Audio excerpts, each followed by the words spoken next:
Hi business creators, it's Claire from Claire and today we're going to be talking about if you're making your finances harder than they need to be. Are you thinking to yourself, I'm just too busy to tackle this because you know it's going to somehow be simultaneously really complicated and really boring? Now, I'm gonna guess your immediate reaction to the question, are you making it harder than it needs to be, is that of course you're not making it harder than it needs to be. It's not you, it's the system, it's the taxes, it's the amount of time it takes, or whatever your reason is for it. But making things harder than they need to be is just part of the human condition. We all create these hurdles in our minds that often don't actually exist. Where we go, I need to do A before I can do B, which has to happen before I can even think about tackling C. Now, I know I do it all the time, and it can be pretty tricky to pick up on it by yourself. So, I did it recently with updating my website. And I created this list in my mind of I need new professional photographs before I can change the colours, before I can edit the text, before even thinking about taking the website down for updating. And before I could take it down for updating, I'd need to tell everyone it was going to be down, why it was going to be down, how long it was going to be down for, how would I fit all of that work into my schedule, and how would I fit those posts into my social media schedule. In reality, none of those things were actually linked. I could go and update the text without updating the colours. I could go and update the colours without needing the photographs. I could just take it down and probably nobody would notice, and I didn't need to make a big deal out of it.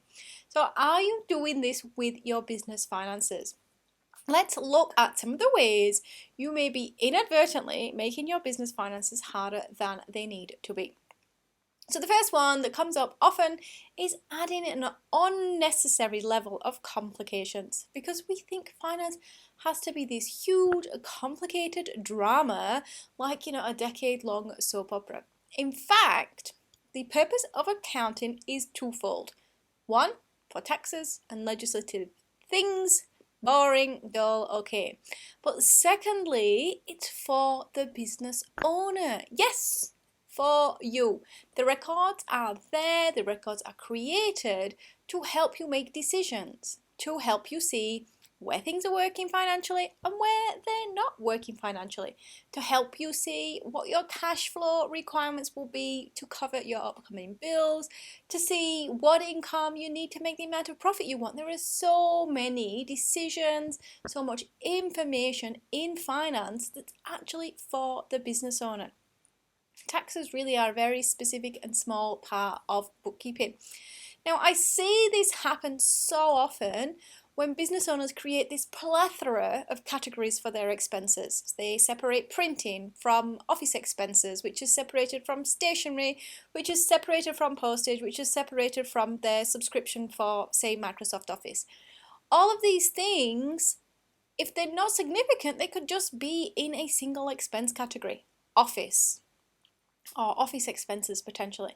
Like if they're not significant and they're not important and you're not going to be individually assessing them on a regular basis and making decisions on that information, they do not need to be tracked separately. And also what that does sometimes is it creates that confusion for people because did I put the paper for printing last time into office supplies, into stationery, or into printing itself?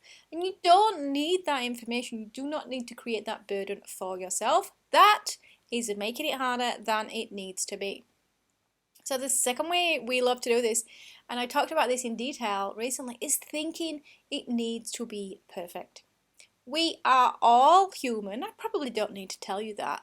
And at some point, we need to accept that is going to reflect into our businesses and into our finances. You are going to lose receipts. I can pretty much guarantee it. You are going to, for example, forget to email your list. You are going to probably use a business account for a personal purchase or vice versa, and you do it accidentally and you totally didn't mean to do it. Once you accept that these will happen, that because you're human, you can start to leave your judgment at the door and get on with the important part, which is making improvements and dealing with the corrections. So, for example, How can you record that personal transaction so it reflects properly in your accounts? It's actually not a big deal that you made that mistake, you used the wrong card. We just need to record it so it's accurate. If you lose receipts, can you get a copy of that receipt? Would the supplier have a copy, for example? What steps could you put into place to avoid making the same mistakes in future? So is that, immediately photographing your receipts after a purchase? Is it having a particular spot where you put them in the car so you don't lose them? Like, what is that for you?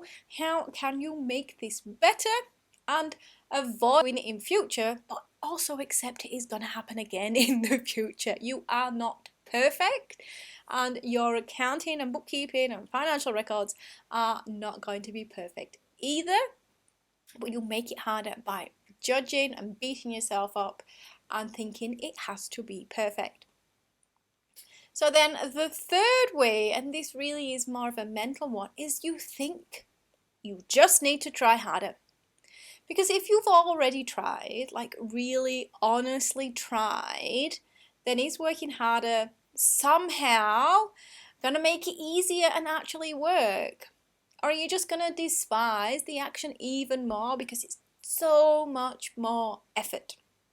And this isn't just true for business finances, this is true for pretty much everything in business.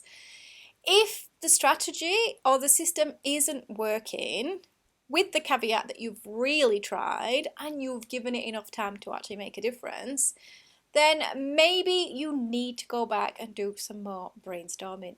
Maybe you need a new strategy or a new system. Maybe what you actually need is to think about how you can make it easier, not just how you need to try harder. Because the easier something is, the more likely you are to get it done. The harder something is, the less likely most people are to get it done. It's like the adage of going to the gym. If your gym clothes are out and it's easy to get ready for the gym, you're one step closer to actually getting to the gym. But if your gym clothes are in 3 different drawers and some are in the wash and you can't remember where your trainers are, much less likely to actually get to the gym today.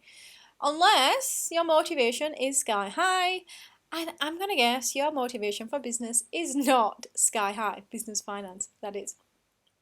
So why do we do this? I think there's probably 2 main reasons we tend to make something harder than it needs to be. So firstly, it gives us an excuse.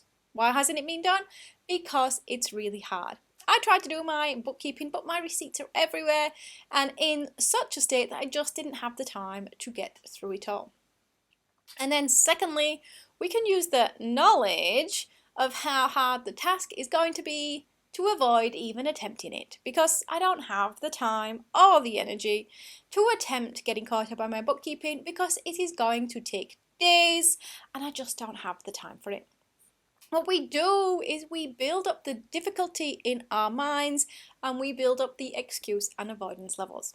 So my challenge to you this week, do a little bit of self-exploration and think about how are you making business finance harder than it needs to be, and how can you change that to make it easier and therefore more likely to get done.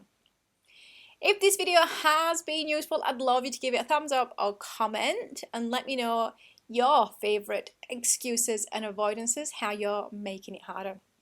And if you want help in making your business finances easier, quicker, and actually work for your business, then reach out for a free chat.